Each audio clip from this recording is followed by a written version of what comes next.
Hey guys, good to see you. Do you remember, moms that is, I'm talking to moms tonight. Do you remember what it was like when you realized it was time for your first baby to be born? You gathered your things together, which you'd already had prepared, and you found your way to the hospital or to the birthing center as the process began. And for some of us, it was a short process, and for others, a long one. But for most, somewhere in the next day or two, that baby was born. Hey there, good to see you. Thank you.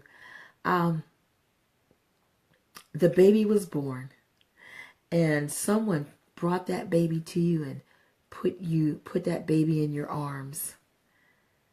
And you, for the first time with your eyes, saw this beautiful, unique, created being that had come from you.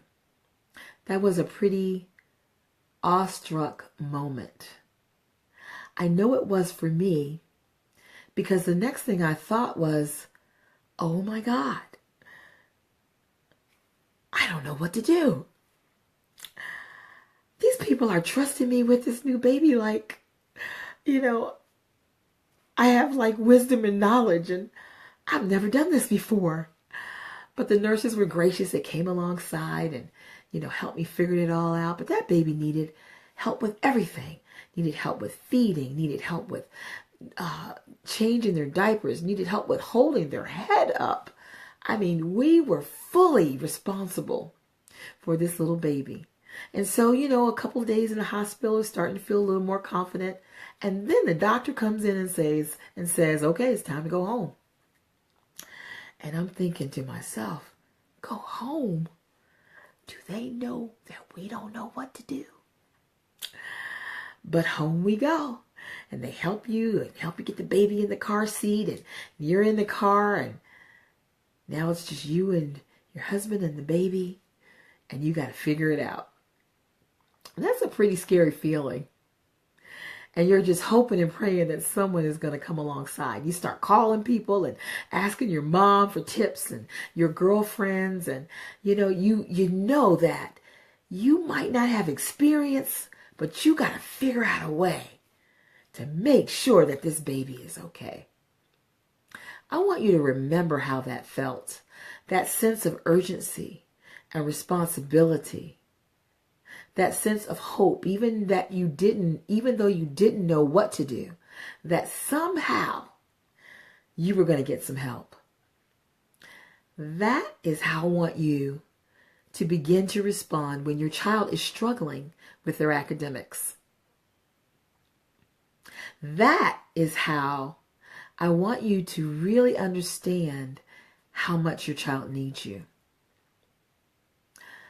You might not have a PhD or a bachelor's degree in education, but you have a love for your child that will always supersede all of those things. And so when you see your child struggling, they can't hold their head up, so to speak. They need nurture and care. They can't do their mathematics. They need help with their English. They're struggling, even sometimes when you think that they should know it.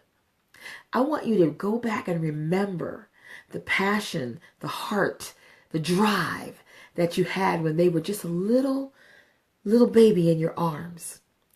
I want you to see your struggling child like that, someone who needs someone to come alongside and help. And I'm going to ask you the question, what are you willing to do? Do you need to change your job so you can focus in more on your child? Do you need to find a job that will pay you more so you can send them to private school?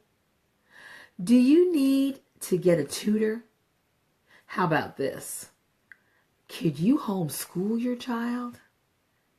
Now, I know some of you are going, oh no, there's no way I could do any of those things. But there's something else that you can do to help. I want you to take your power back.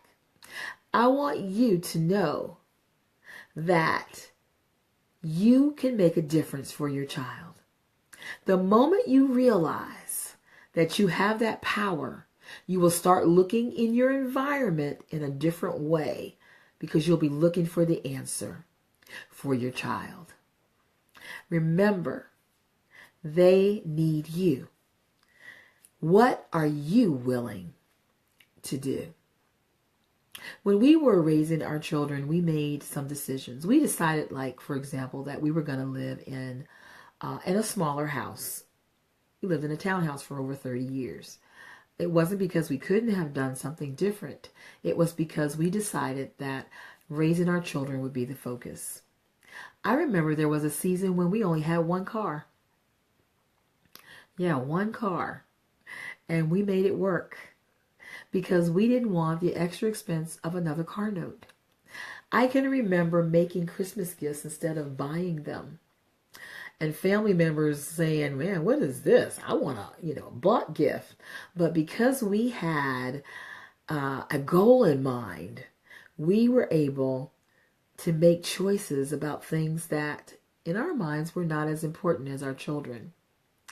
And so sometimes you think you can't do anything because you haven't opened your mind up to the possibilities of what you could actually do. Could you sell your house and live in a trailer till you got them raised, if they needed you that bad? Could you decide that you're going to let one car go so you'll have enough money to be able to afford a private school? What are you willing to do? Would you consider homeschooling them and bringing them home? Hey, Priscilla, good to see you. Would you consider bringing them home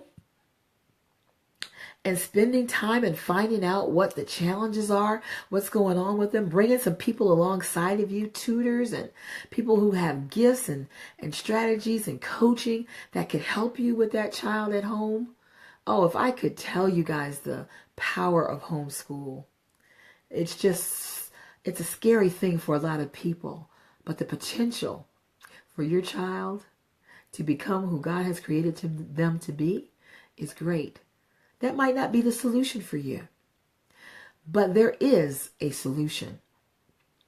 And so take your power back and allow your mind to begin to wonder about what else you can do to help your child.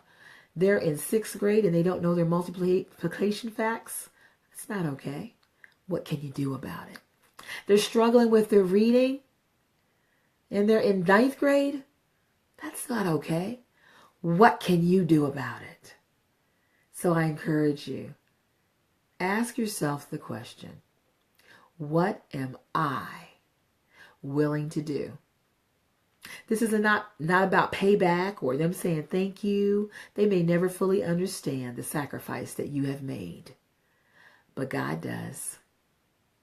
And He is going to honor you. He's already prepared you to help them with whatever they need. So all you need to do is answer the question, what am I willing to do? All right, guys, I love you. I'm so proud of you and your stand, your posture to stand for your children. Keep going.